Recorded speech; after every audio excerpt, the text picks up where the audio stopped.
Dragon Ball Super n'est pas une suite. Et oui, je vais vous dire ça tout de suite dans quelques instants. Vous allez donc avoir la vérité par rapport à ce fameux manga qui a encore beaucoup de mystères. Remettons-nous donc au contexte de Dragon Ball. Donc tout d'abord il y a la mort de Majin Buu. Ensuite Goku a émis le souhait donc de avoir donc la réincarnation de Boubti en une personne plutôt bien. Et ensuite après ça il y a eu une ellipse de 10 ans.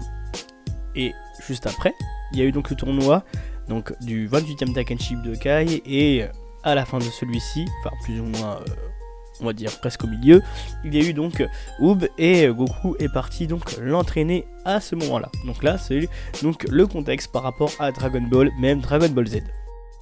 Alors, chronologiquement ça se situe où? Donc nous avons donc à gauche la mort donc de Majin Buu et ensuite nous avons donc plus sur la droite, donc toujours en rouge, donc la fin de DBZ avec le 28e Takkenchi Budokai et donc le départ de Goku avec Oob pour sa formation.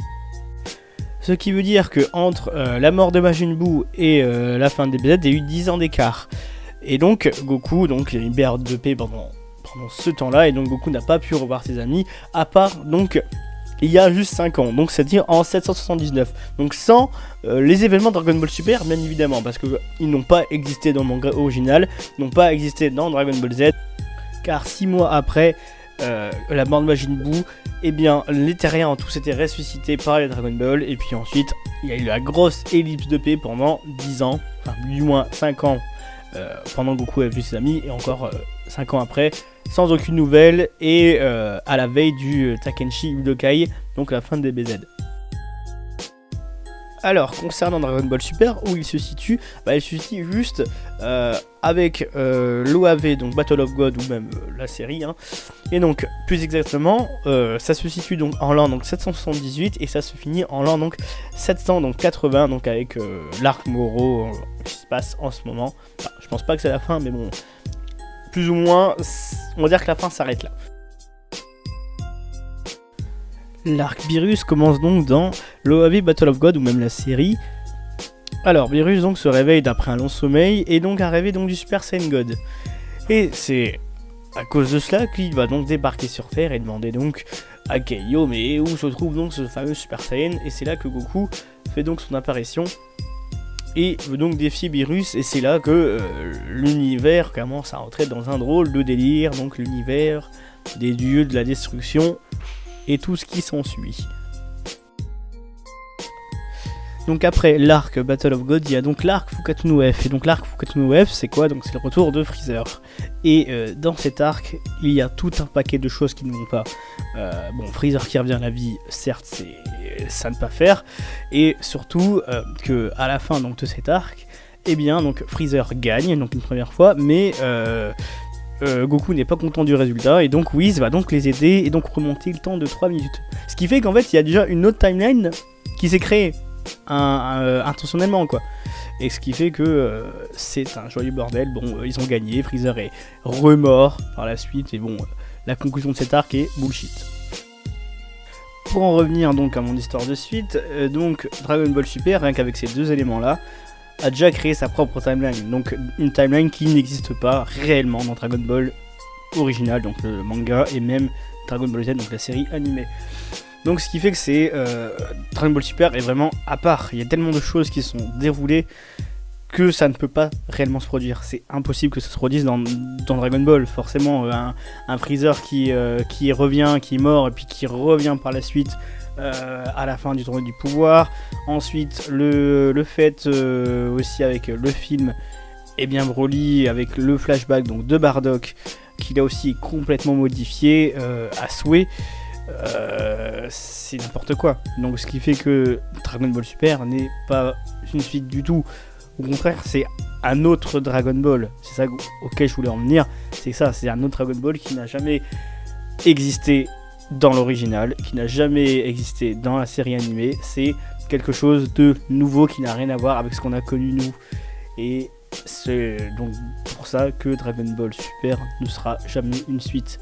Après, si vous avez vos propres arguments par rapport à ça, ce serait super bien qu'on puisse en discuter. Mais bon, voilà, vous avez les preuves que actuellement Dragon Ball Super n'a rien à voir avec tout le reste.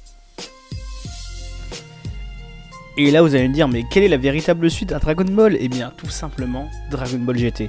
Car Dragon Ball GT respecte bien la suite de la série animée Dragon Ball Z et même du manga. Car ça se situe juste 5 ans après la fin du tournoi du 28e Tenkaichi Budokai auquel Goku et Oob se sont rencontrés la première fois, ou auquel aussi Oob a commencé sa formation.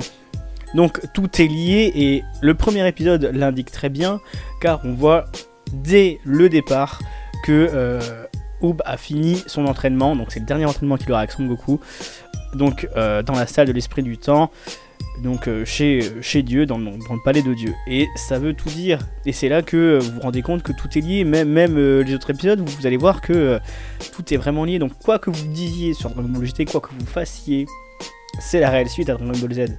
C'est vraiment la vraie suite, concrètement, parce que Dragon Ball Super n'a pas apporté grand chose en soi. Je veux dire, vous avez peut-être le pouvoir des dieux, c'est tout. Et encore, vous voyez un Goku totalement débile, totalement irresponsable, qui préfère juste se bastonner au lieu de penser aux autres univers qui peut justement mettre en danger à cause de sa connerie. Et bah non, parce que Goku il en a rien à faire, c'est pas son histoire, c'est pas sa vie.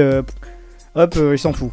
Tandis que le Goku de Dragon Ball GT, et même s'il a un corps d'enfant, il a toujours ce même raisonnement, le raisonnement d'un sauveur, le raisonnement d'un héros, d'un maître, de quelqu'un qui est responsable. Un grand pouvoir implique de grandes responsabilités après tout. Et c'est ce que inculque très bien Goku de Dragon Ball GT et non pas sur Dragon Ball Super.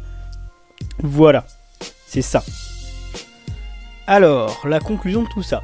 Donc, Dragon Ball Super n'est pas une suite, ce n'est rien du tout, parce que ça n'existe pas dans Dragon Ball, le manga original, et même la série Dragon Ball Z, ça n'existe pas, donc c'est rien. C'est une bulle qui est out timeline, qui n'existera donc jamais.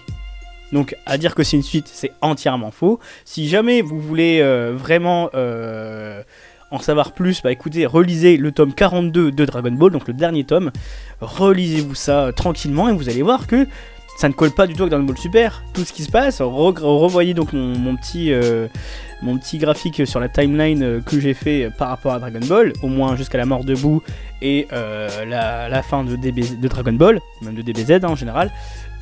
Matez-vous ça, parce que ce n'est pas possible, Dragon Ball Super n'existe pas. Tout simplement. Voilà.